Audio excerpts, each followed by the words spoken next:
चलिए दोस्तों, स्वागत है आप सभी का अपने YouTube चैनल पर। तो दोस्तों, आप सभी को बसंत पंचमी की हार्दिक शुभकामनाएं। बसंत पंचमी का त्यौहार आज 2 फरवरी को है और बसंत पंचमी के त्यौहार से आप विधिवत परिचित होंगे। खासकर जो आप उत्तराखंड के एग्ज़ाम्स की तैयारी करते हैं उसमें भी आपने देखा होगा कि जो अदर अदर बुक्स हैं उनमें बसंत पंचमी के बारे में ज़रूर दिया हुआ होता, तो आपने काफ़ी टाइम वो पढ़ा भी होगा। और बसंत पंचमी के त्यौहार के बारे में अगर बात करते हैं दोस्तों, तो यहाँ पर जो बसंत ऋतु है इसके आगमन का एक प्रतीक है। और सर्दियों का जो मौसम होता है उसका अंत यहाँ पर हो जाता है और यहाँ से आपकी बसंत ऋतु स्टार्ट हो जाती है। और ऋतुओं का राजा भी कहा जाता है बसंत ऋतु को। तो बसंत पंचमी इसी का यहाँ पर प्रतीक है।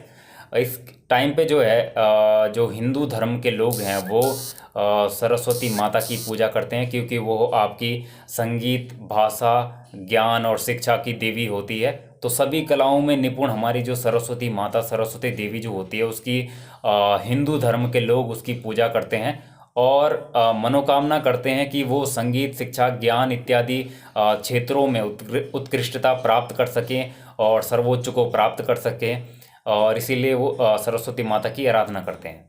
दूसरा, इस टाइम पे आपने देखा होगा कि जो गांव विलेज एरियाज़ में जो एग्रीकल्चर यानी जो खेती वगैरह होती है, वहाँ पर इस टाइम पे जो सरसों की खेती होती है उसके फूल जो हैं पकने लगते हैं और कृषि भूमि भी यहाँ पर परिपक्व हो जाती है। तो इसके प्रतीक के रूप में जो सरस्वती माता का जो पसंदीदा मनमोहक कलर रंग होता है, पीले वस्त्रों को धारण किया जाता है, माथे पर पीले टीके लगाए जाते हैं।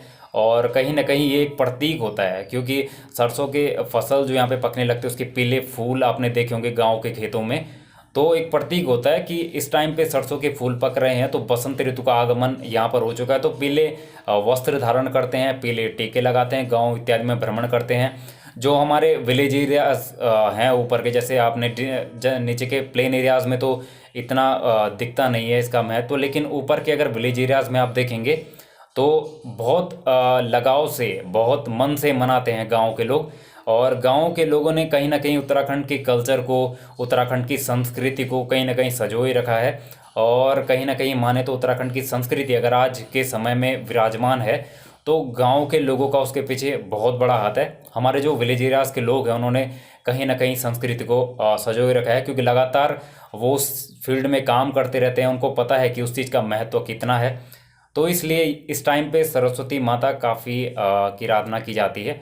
और क्योंकि हमारे जो उत्तराखंड में काफ़ी लोग तैयारी करने वाले होते हैं, तो आप सभी लोग इस दिन पे अपने लिए ज्ञान को मांगे और आप यही मनोकामना कीजिए कि आप सक्सेस हो पाएँ आने वाले टाइम पे जो आप कंपटीशन एग्ज़ाम की तैयारी करते हैं। क्योंकि देखिए, यहाँ पर जब आप किसी एग्ज़ाम की तैयारी करते हैं तो आपको जिन किताबों से आप तैयारी करते हैं उनको सम्मान देना चाहिए। जो आपके पास जितना भी मटेरियल होता है, जो आपके पास किताबें हैं, आपके नोट्स हैं, आपके पढ़ने की एक जगह होती है, स्टडी टेबल वगैरह, उसको आप एकदम अच्छे से साफ़ सुथरा करके रखिए। उन किताबों से दोस्ती कीजिए, उनको मतलब एक तरफ से जैसे हम अपने पेरेंट्स वगैरह को रिस्पेक्ट वगैरह देते हैं, तो कहीं ना कहीं किताबों के लिए हमारे मन में एक सम्मान होना चाहिए। मन से जब आपकी किताबें जुड़ी हुई होंगी तो आपको ज्ञान की प्राप्ति निश्चित ही होगी। और ज्ञान की प्राप्ति के लिए दोस्तों अपने अंदर के जो अहंकार है उसको मार दीजिए। अहंकार में कभी मत रहना, घमंड कभी मत करना कि ये एग्ज़ाम तो ग्रुप सी का है तो मतलब ये कुछ भी नहीं है, इसको तो मतलब मैं ऐसे ही निकाल दूंगा, ये सब वगैरह। तो कभी भी ज्ञान जो है पॉजिटिव वे में अपने अंदर रखना चाहिए। अपने अंदर कभी अहंकार को मत रखिए।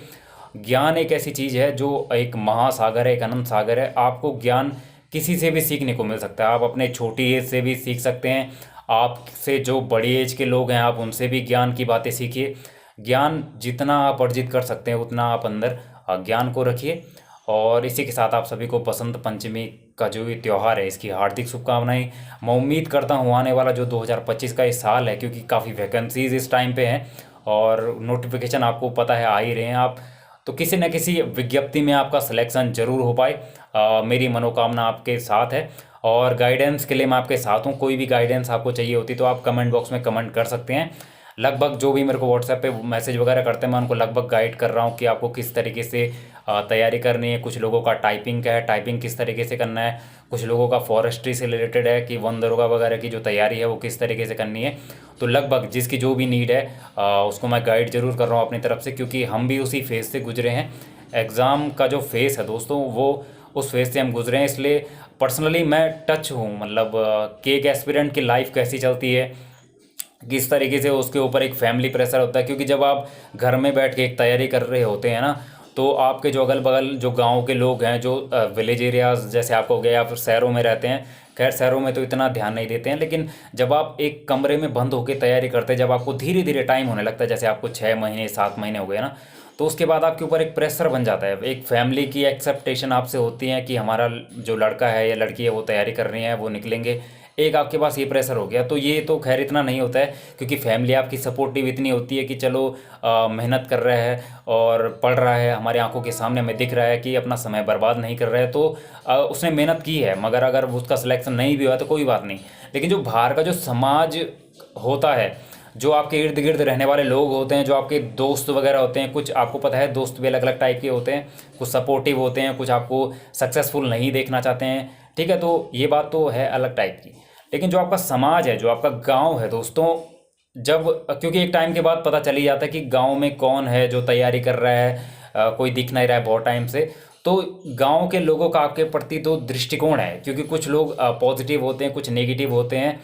तो कुछ लोग ये चाहेंगे कि आप अगर घर में तैयारी कर रहे हो, आप अगर बंद कमरे हो, तो वही आपको 6 महीने हो गए या आपको साल भर हो गया है, आप कर क्या रहे हो, मतलब आपका सिलेक्शन नहीं हो रहा है, तो एक प्रेशर होता है वहाँ पे। आपको चुप रहना चाहिए, ज़्यादा कुछ बोलना नहीं चाहिए। आप ये कह सकते हैं कि मैं भी ट्राई कर रहा हूँ, नोटिफिकेशन विज्ञप्तियाँ आई हैं तो पढ़ ही रहा हूँ, कहीं ना कहीं हो जाएगा। एक पॉजिटिव वे में आप अपना आंसर दे सकते हैं, लेकिन अंदर ही अंदर आपको उस चीज़ को इस तरीके से लेना है कि मुझे करके दिखाना है, मतलब मुझे आने वाले टाइम पे एग्ज़ाम को ही क्रैक करके दिखाना है। देखिए ग्रुप सी, उत्तराखंड में सबसे ज़्यादा लोग ग्रुप सी ही पढ़ते हैं, क्योंकि ग्रुप सी में आपको 1 डे एग्ज़ाम होता है, अपने पेपर निकालना है, फिर आपको जॉब मिल जाती है उसमें।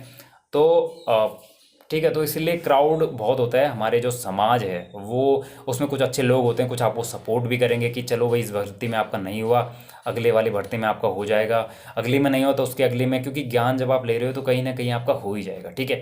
कुछ नेगेटिव लोग भी होते हैं, वो इस वे में दिखाते हैं कि आप कर क्या रहे हो, या फिर आपके फैमिली वाले को बोल देंगे कि आपका लड़का या लड़की कर क्या रहे हैं, वही नहीं हो रहा है, ये सब वगैरह। तो आपको मतलब बैलेंस लेके चलना है कि जब तक आप तैयारी कर सकते हैं, जब तक आपके पास एक अच्छा टाइम है, क्योंकि देखिए जो बंदा तैयारी करता है, जो बंदा मन लगा के पढ़ता है, आप अपने नोट्स बनाएंगे, आप किताबें लाइए, आप अच्छे से अपने नोट्स तैयार कीजिए, मन लगा के आप अगर पढ़ेंगे तो कहीं ना कहीं आपका सिलेक्शन जरूर होगा, ठीक है। जब आप तैयारी करते हैं, जब आप नोट्स बनाते हैं, जब आप एक लेवल पे पहुंच जाते हैं, तो आपने देखा होगा कि तैयारी करने के बाद आपके मार्क्स काफ़ी अच्छे बनने लग जाते हैं, मतलब क्योंकि बिना पढ़ा हुआ आदमी और आपने तैयारी की है तो आप कट ऑफ के इर्द गिर्द पहुंचने लग जाते हैं, और कहीं ना किसी एग्ज़ाम में फिर आपका ज़रूर सिलेक्शन होता है, ठीक है। तो आपके पास जो भी बुक लिस्ट है, आपके पास टाइम होता है, ठीक है, अगर आप अभी से तैयारी करेंगे तो किसी न किसी फॉर्म में आपका सिलेक्शन ज़रूर हो जाएगा दोस्तों। तो ये तो थोड़ा बहुत मोटिवेशन की बातें मैंने आपको के लिए कर दी हैं कि आप लोग मोटिवेट रहें पढ़ाई के प्रति, और आपका पेपर भी कोई ना कोई निकल जाए आसानी से, ठीक है। तो आज फिलहाल बसंत पंचमी का त्यौहार था, इसलिए मैंने वीडियो बनाई थी इस पर। और आप सभी लोगों को बसंत पंचमी की हार्दिक शुभकामनाएं, और आई होप कि आप सभी लोग आने वाले टाइम पे अपने गोल को अचीव कर पाएँ। आप गोल के प्रति अगर मोटिवेट रहेंगे हमेशा, तो आपका सिलेक्शन जरूर होगा दोस्तों। तो इसी वाणी के साथ मैं अपने वचनों को विराम देता हूँ। फिलहाल आप सभी लोगों को बसंत पंचमी की हार्दिक शुभकामनाएं, और आप अच्छे से सेलिब्रेट कीजिएगा। तब तक के लिए मिलते हैं आप फिर आपको नेक्स्ट वीडियो में।